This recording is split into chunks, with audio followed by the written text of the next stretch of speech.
शिवरात्रि में श्रावण के सोमवार में इतना महत्व क्या रहता है कि आप 12 महीने शिवरात्रि पर ऑनलाइन पूजन नहीं कराते, पर सावन के महीने की शिवरात्रि आई कि आप ऑनलाइन पूजन कराते हो और पूरा विश्व, देश भारत देश ही नहीं पूरे विश्व में विदेशों में भी लोग ऑनलाइन पूजन करते। आखिर क्या रहता है? मेरा मेरी जीजी से, मेरी बहन से निवेदन है, तुम दुनिया के साल भर में कितने भी व्रत कर लो, तुम कितने भी उपवास कर लो, तुम कितनी भी पूजन कर लो, तुम कितना भी अनुष्ठान कर लो, सारे व्रतों पर, सारे अनुष्ठानों पर, सारी पूजन पर सावन के महीने के जो सोमवार होते हैं, जो शिवरात्रि होती है, जो प्रदोष होती है, ये पूरे साल के व्रतों पर प्रबलता प्रदान करते हैं, बल देते रहते हैं।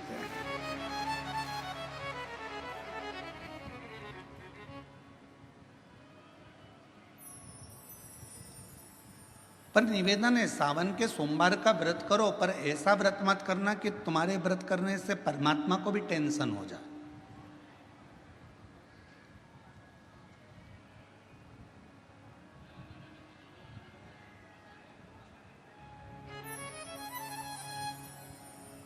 कई माताएं व्रत कर लेती हैं, मेरा सावन का महीने में व्रत है, पूरा 1 महीना व्रत करूंगी, 1 लौंग खाऊंगी, 1 गिलास दूध लूंगी, इसके सिवाय कुछ नहीं लूंगी, 1 फल खाऊंगी, इसके सिवाय कुछ नहीं। बहू बेचारी बोल रही, मम्मी शुगर ऊपर नीचे हो जाएगी, तुम्हारा बीपी ऊंचा नीचा हो जाएगा, तुम तो खाओ पियो। अब आपको पूरे महीने भगवान शंकर की आराधना भी करना है, पूजन भी करना है, अर्चना भी करना है, जाप भी करना है, कथा भी सुनना है, मंदिर भी जाना है, और मालूम पड़ा ऊपर से तुम बीमार पड़ गए। बीमार पड़ गए तो क्या मंदिर जा पाओगे? जम के तो बोलो नहीं। आराधना कर पाओगे? बैठ कर भजन कर पाओगे? कथा सुन पाओगे? नहीं। इसलिए व्रत ऐसा करना जिस व्रत में तुमको भी टेंशन नहीं, तुम्हारे परिवार को भी टेंशन नहीं, और भगवान शंकर को भी टेंशन नहीं, किसी को चिंता नहीं। तुम्हारे व्रत करने से किसी को परेशानी नहीं। मालूम पड़े तुम भोजन का त्याग कर दो, इसका त्याग कर दो, उसका त्याग कर दो, सब चीज़ों का त्याग कर दो और बीमार पड़ जाओ, तो शिव महापुराण की कथा कहती है ऐसा ऐसा तप, ऐसी साधना किसी का नहीं। तुमरुका जी जब कथा कहने के लिए बैठे, चंचुला देवी ने तुमरुका जी से एक प्रश्न किया कि कथा सुनने का नियम क्या है? गीता प्रेस गोरखपुर की शिव महापुराण की कथा लेकर आना, उसमें पढ़ना शिव महापुराण कथा महत्तम।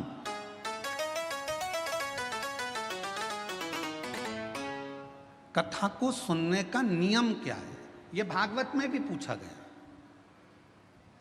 परीक्षित ने सुखदेव जी महाराज से पूछा था कथा सुनने का नियम क्या है।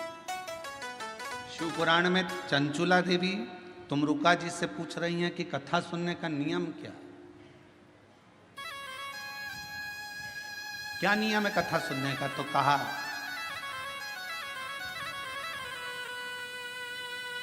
एक समय फलहार करो, शिव महापुराण की कथा को श्रवण करो, भागवत कथा को सुनो।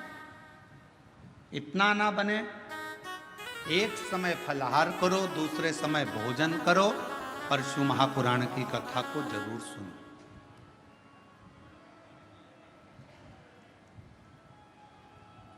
और इतने में भी काम ना चले तो शिव महापुराण की कथा में तुमरुका जी ने चंचुला देवी से कहा दोनों समय भोजन करो, पर शिव महापुराण की कथा जम के बोलो, सुनो नहीं, जरूर सुनो। और यहां तक कहा यदि इतने में भी काम ना चले, दोनों समय भोजन में भी काम ना चले, तो टिफिन लेके कथा में चलो, पर शिव महापुराण की कथा जरूर सुनो। जैसे 1000 अश्वमेध यज्ञ का फल एक बेलपत्र के वृक्ष के नीचे बैठकर भगवान शंकर के मंत्र का 108 बार जाप करने से प्राप्त हो जाता है। 1000 अश्वमेध यज्ञ का।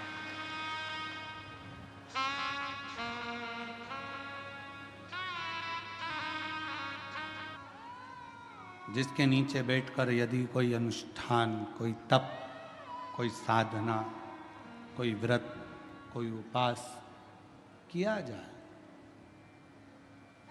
उसका 1000 लाख गुना फल है।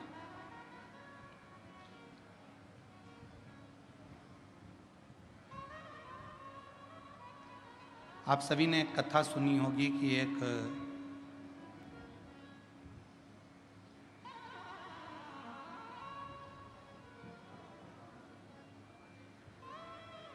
बकरी ने बेलपत्र के पत्ते को खा लिया था और सिंह ने उस गांव में जंगल में रात्रि के समय पर आक्रमण कर कर उस बकरी का शिकार कर लिया।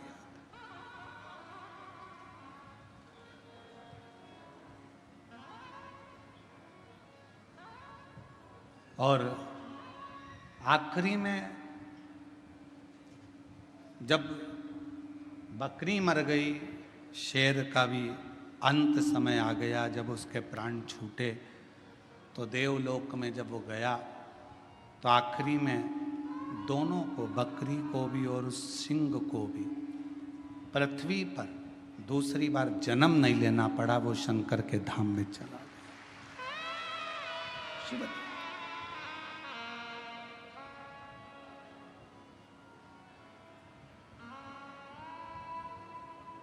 शिव की एक अविरल भक्ति। हम तो कई बार कथा में कहते हैं, आपके पास में अगर कुछ भी नहीं है, आप शंकर जी के मंदिर पे गए हो, एक बेलपत्र अगर आपको शिव जी के मंदिर में चढ़ी हुई भी मिल जाए, उसको उठा लो और उस बेलपत्र को धोकर वापिस भगवान देवाधिदेव महादेव के मंदिर में भगवान शंकर को फिर पुनः चढ़ा दो। वापिस उसी बेलपत्र को फिर चढ़ा।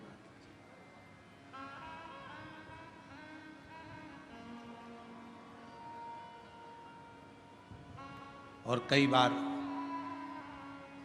त्रिगुणाकार, त्रिकालदर्शी, त्रिनेत्रधारी, त्रिपुंडधारी, त्रिशूलधारी मेरे देवाधिदेव महादेव को चढ़ाने के लिए अगर मंदिर में तुम्हें बेलपत्र मिले भी ना, तो अपने हाथ की 3 उंगलियों का स्पर्श भगवान शंकर को कर लीजिए और शिव के नाम का उच्चारण कर लीजिए। शिव उस बेलपत्र को स्वीकार कर लेते हैं। भाव, एक स्वच्छ भाव, निर्मल मन सो मोहि पावा।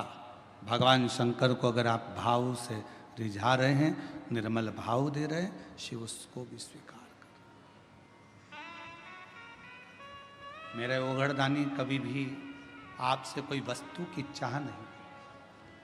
कथा देखिएगा जरा, शिव महापुराण की कथा में एक शब्द आता है कि ब्रह्मदेव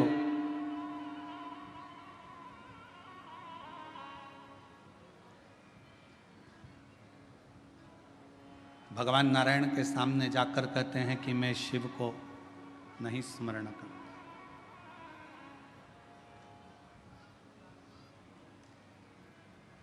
मैं नहीं जानता कौन शिव, कौन सृष्टि के रचना करता। ब्रह्मा जी ने तो अपने मन में विचार कर लिया कि सृष्टि का रचना करता केवल मैं हूं, केवल मैं। और ये मैं और मेरा का जो संबोधन है, ये अहम का संबोधन।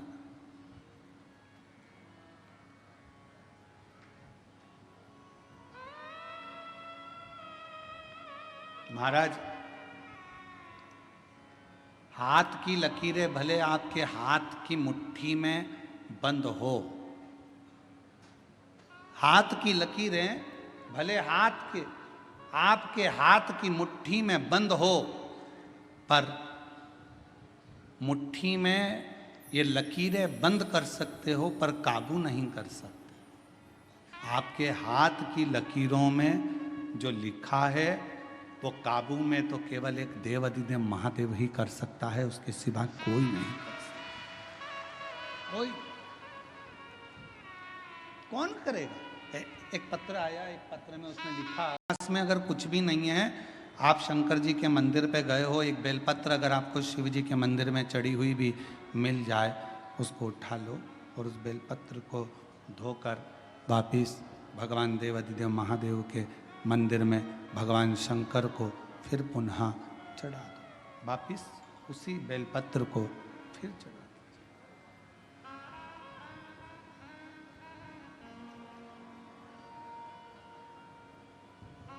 और कई बार